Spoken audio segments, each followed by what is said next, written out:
Hey, this is Oliver Luck, and you're listening to the XFL Extra Point Podcast. Since the day you saved my soul, you've been proving This is the XFL. What's going on, guys? XFL Extra Point, number 14. I'm Justin. I'm here with Thomas. Thomas, say something so people know you exist.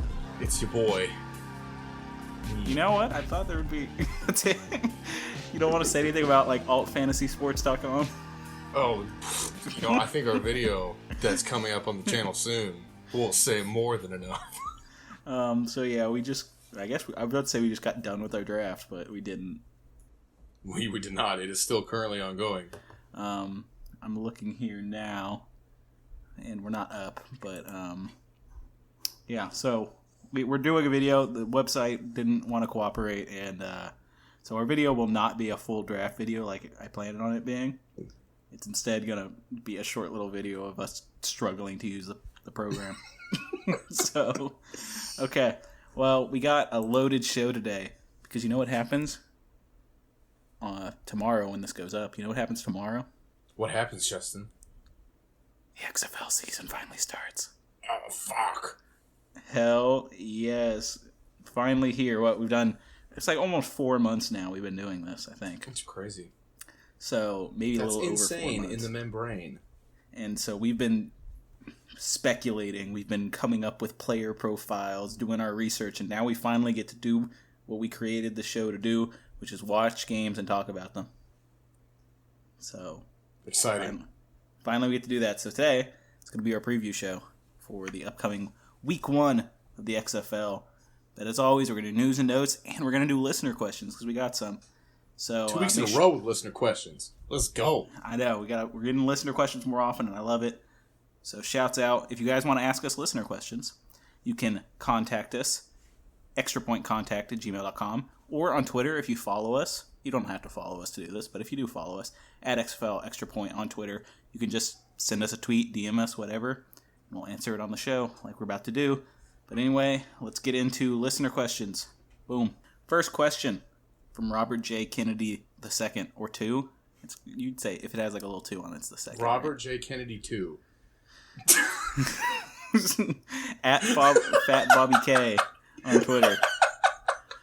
He asks, with only a 10-game schedule, when is the trade deadline? And he adds, Vipers fans sit to pee. Go Battle All right, Hawks. first off, before we address this question, sometimes I sit to pee, all right? That's because I get up, go to work. Is it because you're tired? Yeah, because I'm tired, and I don't want to have to aim. Got you. That's so absurd. You're a Vipers fan, essentially. I mean, no, but... Well, I mean, if that according to Robert J. Kennedy. Robert J. Kennedy 2. Oh, you're right.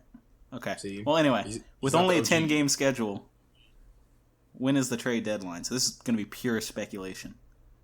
I don't think there's been any kind of official announcement. When is the trade deadline in the NFL? Do you know that off the top of your head? Week 8? Week 8, so it's halfway through the season. Halfway, yes. So maybe the same thing. So we're looking at week 5, likely when the trade deadline would be. I guess first off, do you think there's going to be a trade deadline? I think there will be. I think the trade deadline. I don't think you'll be able to trade in the playoffs. Of course. So you think it could be all season and then in the I playoffs? think it could be all trade? regular season while they kind of figure shit out. And then once the playoffs start, I think they put the kibosh on that. Yeah. Okay. So I would say halfway. You'd say full regular season, Yes. and then they can't do it in trade. I would say week 5, but all speculation. All right. Yes. Moving on to the next question from John Finnell at jfinnell32 on Twitter. Do you think the XFL should bring in team owners next season?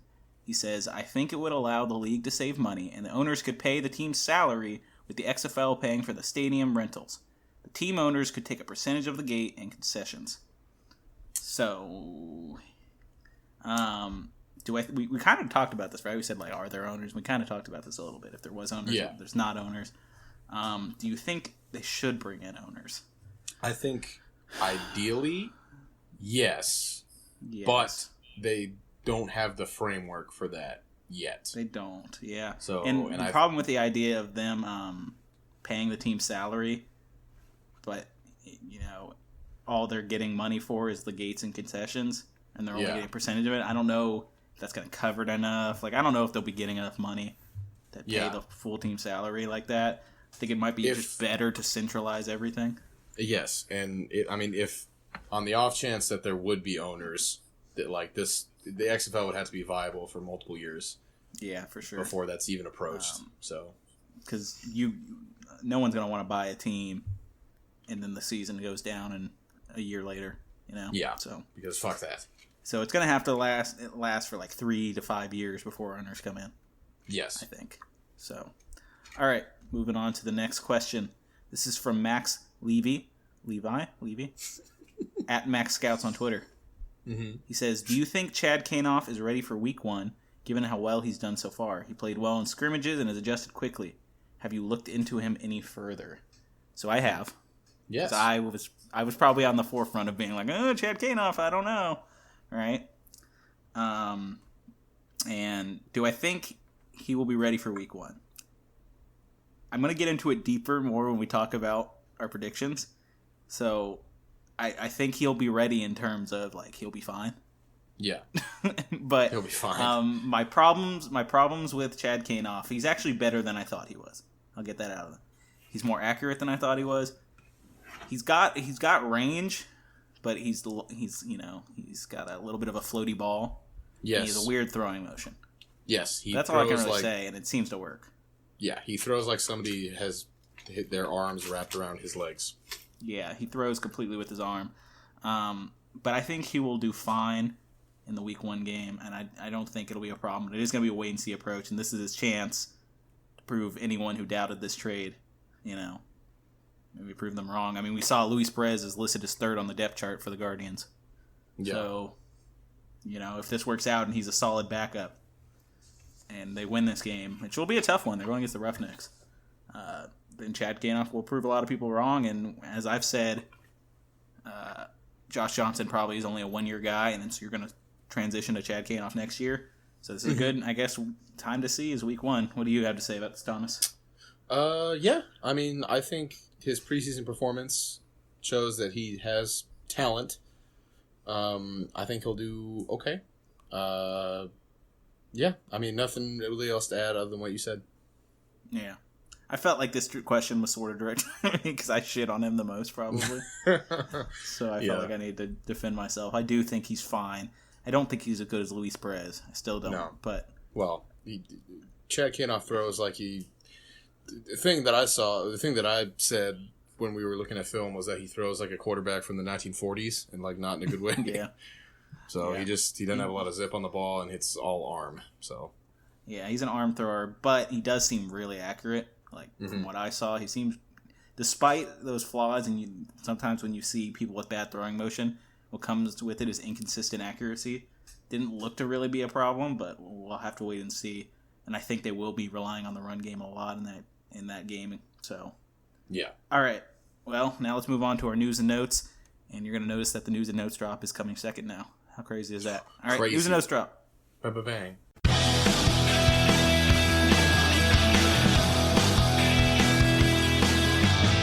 We'll do it live. Fuck it.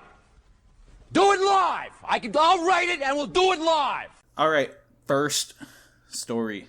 All right. So we have an announcement for a pregame show. So the pregame show has been a staple of professional sports forever. We see it with all professional sports. And so apparently the XFL won't be trying to change that formula. So it was recently announced that ESPN Sports Center anchor and current WWE host, hey, it's the coach, Jonathan Coachman. The worst Madden. It's the coach. Hey, it's the coach. Jonathan Coachman, along with Friday Night SmackDown correspondent, I don't know how to say his name, Alice Zwick. No, I have no idea. Will be co-hosting the pregame, is what they're calling it. Not a very creative title. Every Saturday and Sunday across all XFL social channels. So this doesn't really have anything to do with any of the broadcast partners. It's going to purely be on Twitter and YouTube and stuff, I assume. Full disclaimer: I do like Jonathan Coachman a lot. I do too. And I always skip his part like, in Madden. Yeah, I do always skip his part in Madden too. This is like the first crossover we've seen between Vince McMahon owned companies, WWE and the XFL. But this is different than the crossover that we saw with the original XFL, the failed XFL in 2001, where The Rock come out and announce and Jesse Ventura was commentating. It's not the same thing. It's a little pregame show, not a big deal. And these guys aren't wrestlers. Thank God. You know, they're actually like Jonathan Coachman worked for ESPN, and Alice Zawicki is, if I read this right, I think she worked for news station doing traffic and stuff like that as well. Okay, so they're pros at broadcasting. Yeah, they got broadcasting down. It's not like leading the Dallas Renegades out to the field. Baron Corbin, like like some bullshit. The big dog. So no set time's been announced, and no broadcast partners are going to have any pregame shows, as far as we know. So this will be totally a social media thing, which I'll tune into it, see what they're saying. Yeah, I mean, sure. I guess let me pin a question. Let me pose a question to you here. All right. Right at the end of this, do you think there will be any more WWE crossover? I think for sure, yes, because I don't think Vince McMahon can help himself. And I think it will be something like now. What it should be is it should be like, hey, Stone Cold Steve Austin, you want to come back? We'll give you like $10,000. Just be Stone Cold Steve Austin for whatever team you want that's in Texas. But what it's gonna be is exactly what I said, where it's like Baron Corbin leading the blah blah blah onto the field. Like maybe it'd be like somewhat nostalgic to have The Rock come out and do it again. I bet The Rock will come out and do something. Unless he wants probably like cost a shit ton. I was gonna say unless he wants like super dollars for it. Yeah. All right. Let's move on to the next story. We only got 2 stories this week, so. All right. Because all our other stories kind of blend into our The Big Show. Week 1 previews. Everything else I would talk about normally is going to blend into our Week 1 previews. So our second story, this is a story I actually enjoy. So I love sports betting.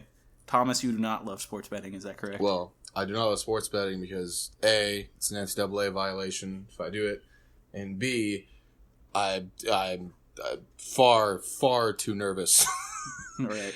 And okay. I would be so scared. So I don't have as much money as I'd like to spend on it, but when I can do it, I do. And I'm still fascinated by lines and odds and over-unders and stuff, and I love all that stuff, and I watch podcasts about all that stuff.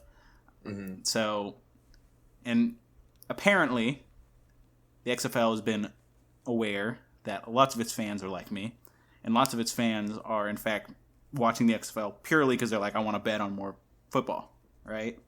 Like, there's a huge chunk of the audience who's like literally tuning in now because they're like, I want to bet on football, but the NFL's over. And so they're doubling down on that.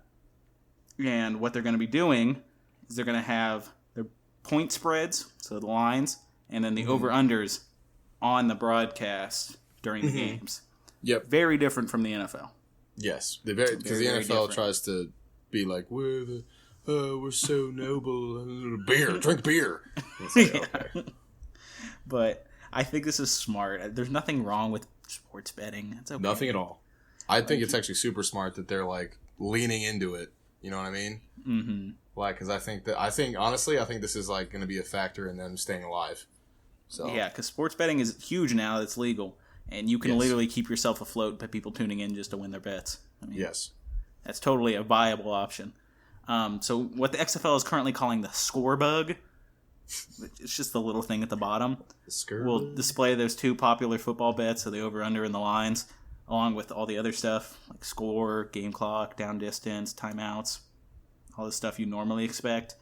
And in addition to this, ABC and ESPN are allowing the announcers to discuss the spreads and the over-unders when it's appropriate.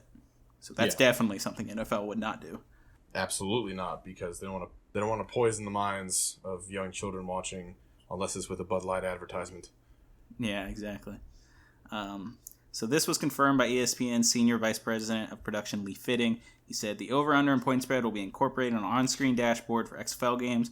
When it's appropriate, our announcers will also have conversations around the spreads and the over-unders. So, I guess we're getting this. I enjoy this because I like betting. And I'll probably bet on a few XFL games because I feel like I know more than Vegas at this point. Yeah. After 4 months of doing this. That's what they want you to think, Justin, though, so.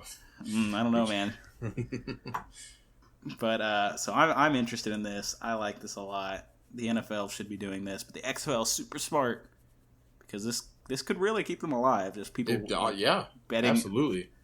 Like, if I'm Vince McMahon, I'm like investing in a betting thing and really Push going all sports in on gambling XFL. for SummerSlam. So, all right. That's going to be our news and notes this week. Now we're going to get on to our large chunk of the show. What time are we at right now? We're at 15 minutes? It's 15. This might be a shorter show. I don't know. I'm feeling like I got a lot to say about these previews. Okay. So, first game. This is on Saturday. This is the first game, XFL game we're going to see. Seattle Dragons at the DC Defenders, right? So the line's currently at minus 7.5 for the Defenders, so there's a 7.5 spread. So Defenders are favored by 7.5. Yeah. We got a key number of injuries here, but I'll talk about, which ones are important. But you can find these all on XFL.com. I'm not going to go through every single injury report listed here, but there are some people that are important to pay attention to. So I'll go first about this, and you can kind of chime in. Also, what we're going to do, I guess I should set this up. What we're going to do is we're going to pick straight up. So we're going to say our scores and who we think is going to win. And then we're going to pick against the spread as well. Okay. I'm going to keep track of that throughout the entire season. All right. And then we'll see who's smarter. Okay. Which will be me. Probably. So, all right. Let's start on this. So, initial reaction to this game is you've got the team I think is the best team in the XFL, at least speculatively up to this point, against the worst team I think in the XFL. So it's pretty clear, though this is not the largest odds. This is not the largest spread out of this list, which is kind of crazy to me. But anyway, I think obviously QB matchup heavily favors Cardale, right? Yes. So I expect the Dragons to try to establish the run early because they got three pretty damn good running backs. They're just going to try to take pressure off Silvers. Trey Williams could very well have a big day. Even if his team comes up short, I think Trey Williams could end up being really good in like fantasy, PPR. Just lots of the short check down game. Because I do like the Defenders' secondary. I think they have good safeties. I think anything over the top is going to be hard to do, especially with Brandon Silvers not being the best quarterback in the league and not having the biggest arm. If the Dragons do get down early and the passing game isn't working, so let's say by the second half they're kind of getting fucked, right? Yeah. I could very well see them making a quarterback switch with BJ Daniels. Maybe. It's possible. Do you see? Because they've been splitting reps, right, during the scrimmages and stuff like that. So I think it's very possible that if Brandon Silvers is struggling, and I think he's probably on the shortest leash out of all these quarterbacks. Yeah. So I could see BJ Daniels, perhaps if it goes as bad as I expect it to go, getting in, at the second half. So I think that's something to keep an eye on. Yeah. I think another thing to factor into this, right, is, and this is for every team that's going on the road this week, is like this is a long trip for a team full of guys who haven't had these kind of road trips in a while. Yeah. Like, some of these guys haven't played football in a while, and now they've got to go to a whole different city and go play a full game of football. Yeah. So I'm curious. I think get at a big disadvantage, especially this first week, and may improve over the course of the season. But some of these guys have never played in the NFL. Yeah. So, I don't know if everyone's quite acclimated to this. Especially, and I think this is for later things, but DC Defenders are a team that's full of a bunch of NFL caliber guys. Whereas the Dragons really aren't. They have a lot more no-name guys, a lot more guys we haven't heard of who could potentially be really good, but we haven't seen a ton from them. So experience and stuff, and then they're going on the road here to the DC Defenders, who I think are one of the more popular teams. As far as I know, I think I read this, the Defenders game sold out. So this opening game is sold out. Well, that's good. Yeah. But that also is not good for the Dragons. It's not good for the Dragons. And I'll tell you what else is not good for the Dragons is their starting left tackle didn't practice with an ankle injury, which is Isaiah Battle. That's a big deal, especially when you're not sure about your quarterbacks. So I would say that'd be probably the key factor going in.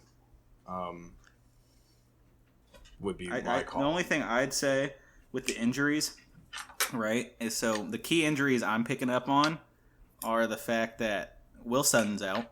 He's probably their best defensive player. Mm-hmm. And then Kason Williams is out, who is listed as their number 1 wide receiver. Yeah. Okay. And then 2 of their corners, one of which is listed as their starter, Jeremy Clark, is out. Mm-hmm. And that secondary is already not very good, at least from what we've seen in clips. From your words, they are abysmal. They are abysmal in my words. They're porous. All right. From the tapes I've seen, from the highlights from scrimmages and practices, I'm worried about that. This is a team with the defenders who likes to air the ball out. Yeah. And so if you don't have a good secondary and you're going against who I think is one of the best, if not the best quarterback in the XFL, who has a ton of weapons, it's not looking good for you. Defenders have key injuries too. Scooby Wright, one of their best defenders, is my son Scooby Wright. So, okay. So for my final score, right, I've kind of laid it out. I think it's going to be a blowout, but it's not the biggest blowout in the world. I'm going to take 34-20 defenders with the spread at 7.5. I have the defenders covering it, covering it. I think this is an easy bet for me. I'm taking the DC defenders against the spread and straight up. All right. I agree with you. I think it's going to be a bigger blowout. However, I have DC defenders up on the Dragons 28-10. 28-10. So you got them up by 18. I got them up by 14. Yes. So you're not giving the Dragons any credit. You're giving them 10 points.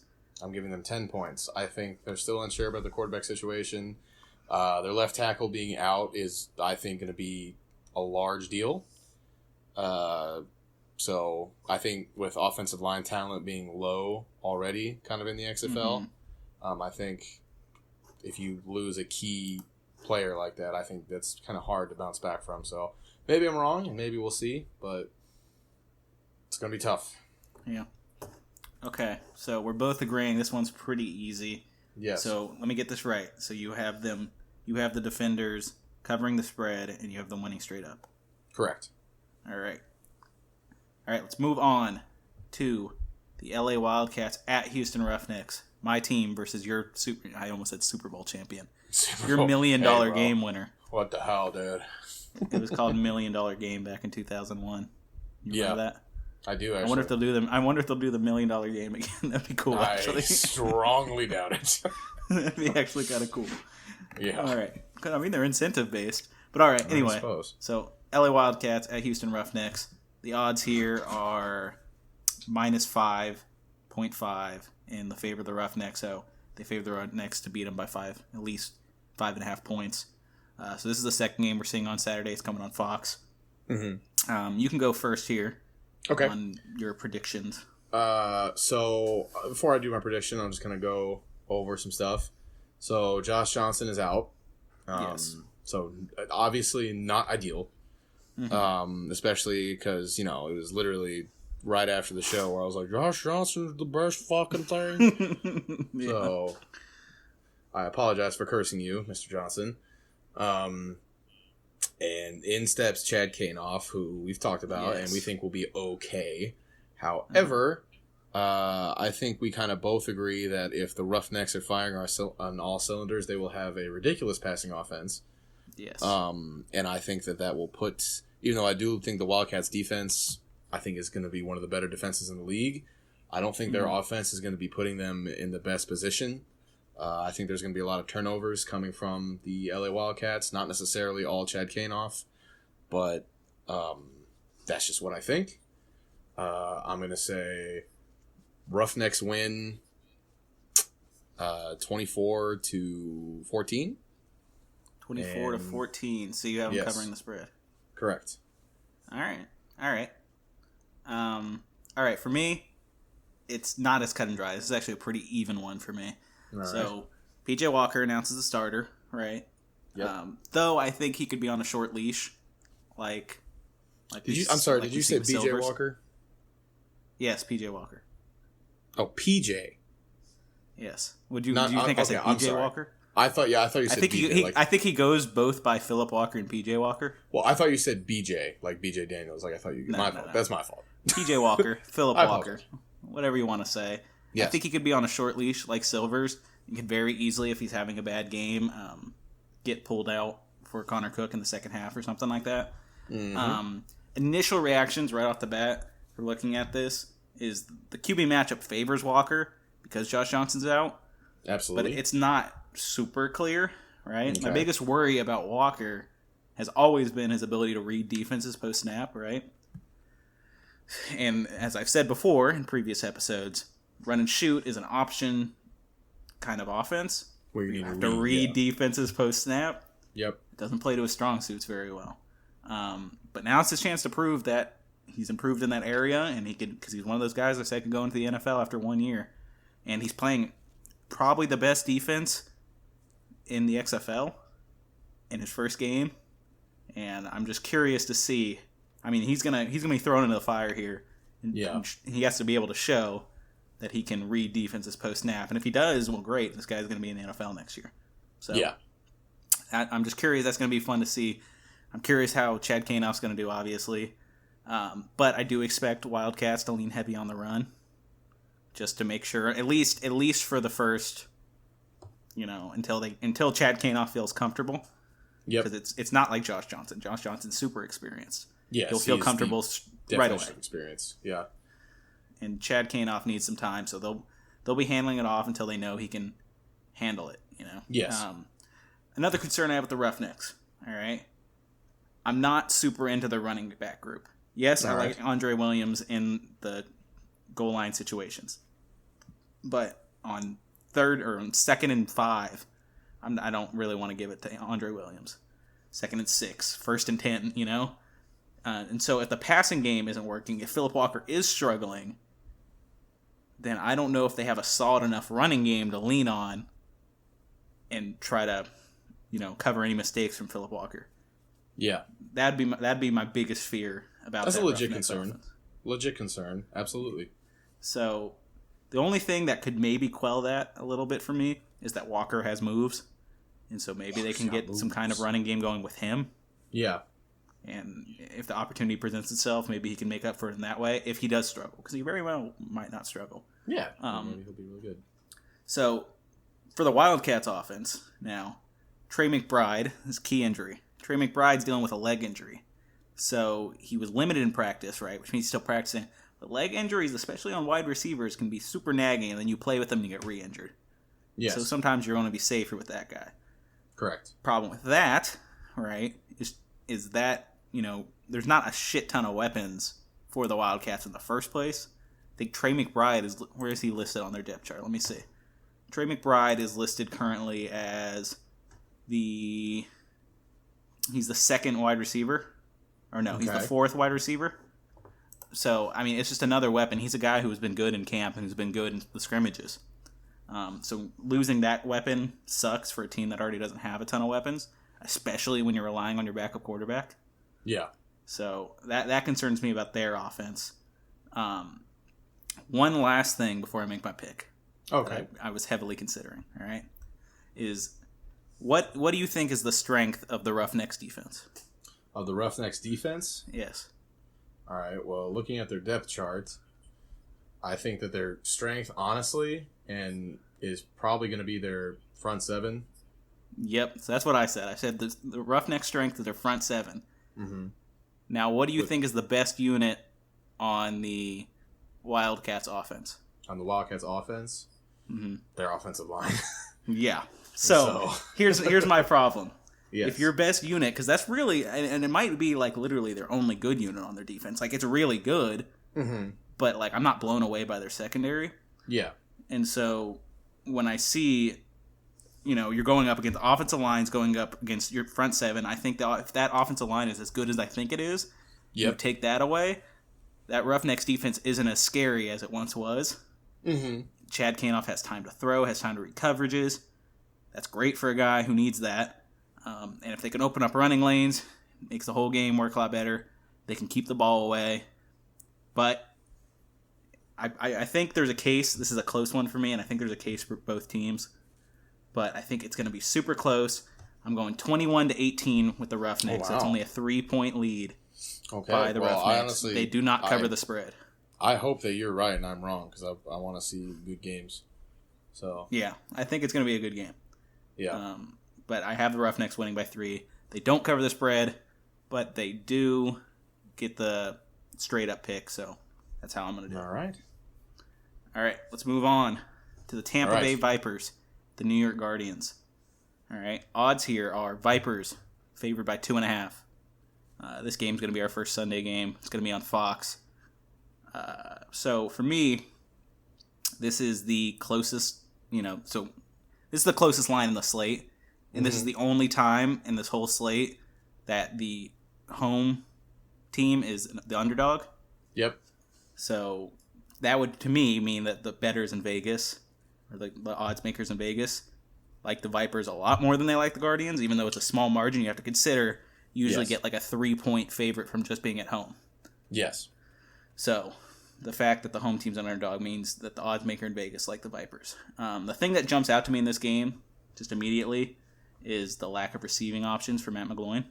Yes. D'Angelo Yancey on IR. Joe Horn limited in practice.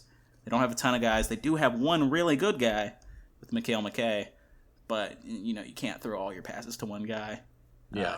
And with EJ Bibbs not starting, I'm not as confident in the tight end as I once was. But the only bright side to that, in my opinion, is that the Viper secondary isn't exactly a unit that strikes fear in their opponents. Yeah. At least based on our the things we've seen and our projections. Yes. Like, we don't talk about the Viper secondary as this great unit. Mm-hmm. And so because of that, I think Mikhail McKay, if you're playing fantasy, is a must start this week because he's going to get every pass, and he'll probably have a big game. He'll probably put up ridiculous numbers. But I think overall, neither offense is super explosive. Even though I'd say the Vipers' offense is better than the Guardians' offense, like, the Guardians' defense is one of the best defenses in the league, in my opinion. Yes. So I think with a guy like Jamar Summers, who shut down that short passing game, the Vipers, obviously, they'll probably focus on that air attack early. But if the short game doesn't materialize early, they're going to run into problems because I'm not especially confident in the running game, especially with Goolsby out, who's really their only blocking tight end. Yes. Devion Smith will probably still have a fine day, but it won't be like an amazing day, especially against that good Guardians defense. So overall, I don't think either offense will really get going. I think it's probably low scoring, but I feel like the Vipers will probably make 1 or 2 more big plays, and they'll slither out of this one with a victory. Oh, you should never, ever. So I'm giving it to 15-12 Vipers. Vipers narrowly covered the spread by half a point. Okay. So I actually had the same thought process as you, kind of, on this, in terms of the final score. And as much as I think both of these teams aren't going to be very good, I do think the Vipers will pull this one out kind of in the same way. A close game. I don't want to say defensive battle, because I don't think it's going to be a defensive battle. I think it's going to be an offensive ineptitude. Yeah, that's what I was thinking. Yeah, which is what you said. But, I think some things to look for. I think you got to see how Aaron Murray does. Like you said, they're kind of going to rely on the short passing game. And with the Guardians having the defense they do, with who you said, Jamar Summers, and also their very, very good linebacking group, I think that's going to be tough, and it's not really a particularly good matchup for the Vipers. But I think they have just enough. I think they have just a little bit more talent that kind of jumps off the page more just reading. And I think they'll be a little more creative in what they do than the Guardians would necessarily. I think the Guardians' strength really is their defense, as we said, and unfortunately, they're skill players that kind of pull them out of the hole of not being so sexy on offense, I guess, are hurt. Nikhil McKay's there. Matt McGloy's there, fine. But as you said, also, Damian Mama is on the Guardians. Just putting that out there. Just son of the show. Our boy. But like their running back room, who, we'll see. You mentioned you like Darius Victor. I really, really like Justin Stockton, but we'll see how that goes. The fact that they have 4 running backs kind of makes me think that it's not a thing that we want 4 running backs. So like, fuck. We don't know who. They don't really trust is. any one guy. Yeah, we don't trust any of them, especially since none of them are the punt returner or kickoff returner. So that's kind of an issue. But yeah, like you said, I think this will kind of be a sloppy mess of a game. But I still do think the Vipers narrowly beat the Guardians. I'm going to say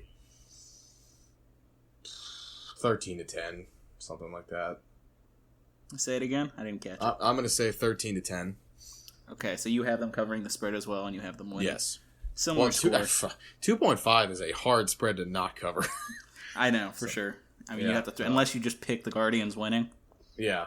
That's the only way you can cover it. I mean, you'd have to really thread the needle there. Yes. So. But though it's possible, it's happened. It is possible. So we agree on this one. We're both going Vipers win and cover the spread. Though we both agree by only half a point. So yes. All right. Let's move on to our last game we're going to talk about here. All right. This is going to be the St. Louis Battlehawks, your team. Yes. At the Dallas Renegades. So this is the biggest point spread out of this whole slate. How do you feel about that? I am worried. I mean, the odd makers have to know something. Yes. But then again, last week, the over-under odds were weird. But whatever. Yeah. So they had them at 3.5 wins on the season, and now they have them. Now they have them here. They have the Renegades favored by 10 points over them, which is a huge point spread. It was 8.5. Okay. So now it's 10. Yeah. So I don't know what that says. But you go first. Okay. I do think, just first and foremost, I do think the Renegades are going to win this game. I think they're going to beat the Battlehawks. Yeah. I think the Renegades are one of the better teams in the league. 10 points, though? I don't know about all that. It's definitely possible, I guess. The fact that that's like the betting line, though, is like that's basically like they're going to blow these dudes out like 40-2. Essentially, yeah. Yes. Which I don't think that's going to happen. Now, as much as I do like the Battlehawks and as much as I do like Jordan Ta'amu, I really think the Renegades are going to be a stellar team. Unfortunately, Jazz Ferguson is out, who is one of my favorites. Not officially out. I think he's a game time. Not officially out? Oh, okay. Well, hopefully he plays. We kind of talked about it. Landry Jones might play? Yeah, he's also going to be a game time decision. Oh, okay. So we'll see what happens with that. If Landry Jones plays, I think... if Landry Jones plays, I don't think the Renegades winning by 10 is that outlandish, honestly. But I don't think it's going to be a blowout, but I don't know. I believe that Jordan Ta'amu is good. Hopefully I'll see that this weekend. And, yeah, that'd be great if he just lit it up. Or it'd be great for Justin if he did not. Yeah. Well, I'm not wishing bad on the man. Hold on. I hope he does good, too. I thought, okay, whatever. I hope he does good, too. I just don't think he's as good as you think he is. You're just trying to butter me up. Okay. What's final score prediction? I'll go 35-21 Renegades. 5-21? 35-21. 35. Oh, I thought you said 5-21. Like, how is that even possible? 35-21? Mm-hmm. And that's more based off of, I think the Renegades are going to be fantastic. Yeah, we're actually kind of in agreement here. I was thinking yours was going to be a lot closer than mine. I thought you weren't going to have them cover the spread. Okay. Well, Okay. So you have them covering the spread? I have them covering the spread. The yes. Renegades covering the spread. You said 35-21. So yeah, covering Correct. the spread and winning straight up. Okay. Correct. So for me, how this game works out is I think they're going to cover the spread. I guess I've already spoiled that. But I think this is going to be trial by fire for Jordan Ta'amu. Yep. Right? So you're going to have to figure out in this game. He Yes. doesn't have as short of a leash as, say, Philip Walker or Brandon Silvers. So he could probably play bad for 1 or 2 weeks before Taylor Heineke comes in. Yep. Heineke, I don't know. Hink? But, I mean, this is going to be a tough one for him. Because this is a great defense. He's going up against a loaded secondary with a few great pass rushers, including my boy, Haluiki Kaha. Yep. Right? I feel like I'm getting better at saying his name, too. I was just about to say, like, you got his name down. Like, that is coming off the tongue. You were rattling that thing. I think the key matchup we're watching here, for me, the one I'm most interested to see, and I had just said I don't want to see him play bad, but now that I'm reading how I wrote this, it kind of seems mean. The key matchup I'm watching here is Jordan Ta'amu versus Darren Smith. I'm just excited to see if Smith can just prey on the inexperienced QB that is Ta'amu Yep. and get a turnover or two. All right. So that'd be fun to watch, just watching Darren Smith just creep around, and he's a ball hawk. He is he's a ball really hawk. good. Luckily for the Battlehawks, though, right? Why this Yes. won't be like a 3-40 blowout is they have 2 stud NFL experienced running backs. Yeah. And so while I do have faith in the run defense of the Renegades, it's not on the same level as their pass defense for me. Their pass rush is great and their coverage is great.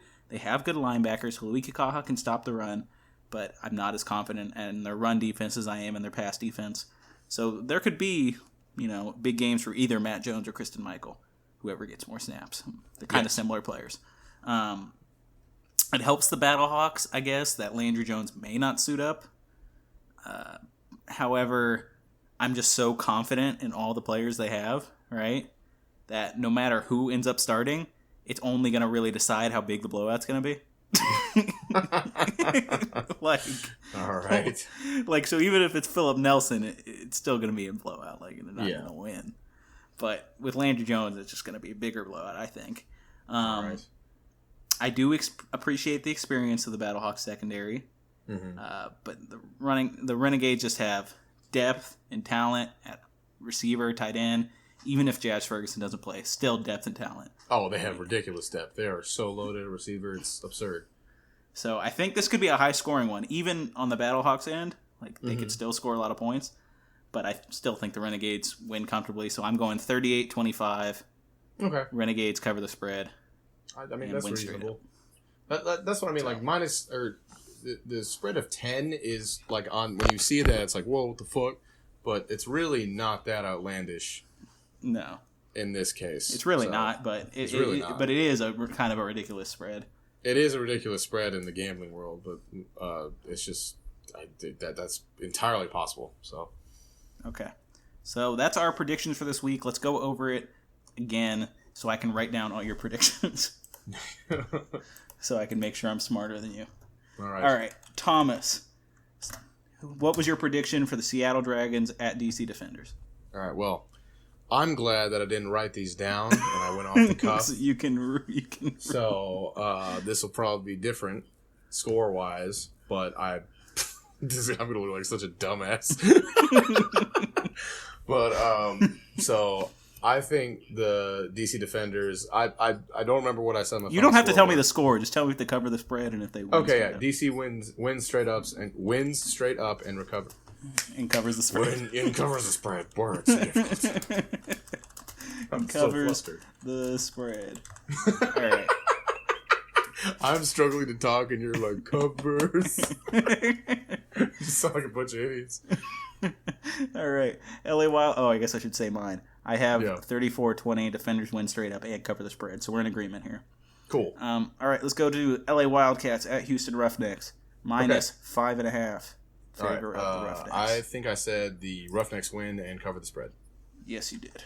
Yes. Roughnecks win. And then so I had it at 21-18. So Roughnecks win, but they do not cover the spread. I see. All right, let's move on. All right. Tampa Bay Vipers at New York Guardians. I had Vipers win. Oh, am I going for? Are we all saying? Yeah, you can go. You can go, Thomas. Sorry. It's okay. It's okay. Whatever. Fuck you. So I had the Vipers. I had the Vipers winning and barely covering the spread. Right. We have the agreement here. Yes, we have the same one. So I said the same thing. I said 15-12, if I remember right. You said 10-13. Yeah. Okay. Last one. St. Louis Battlehawks and Dallas Renegades. All right. I had the Renegades winning and covering the spread. Yeah. Same here. All right. So we're going to do one last thing. All right. I figure we'll add this in. What's your best bet here? If you had to bet on one of these, which one would you bet on? If I had to bet on one, it would be DC covering the spread and winning against the Dragons. If I had to bet on one, my best bet would be I bet on the Renegades covering the spread. So, all right. All right, so that's our show this week. I think it was pretty good. I mean, it's shorter, but that's what they're going to be. Yeah. Because we're doing 2 a week now. Yeah, so.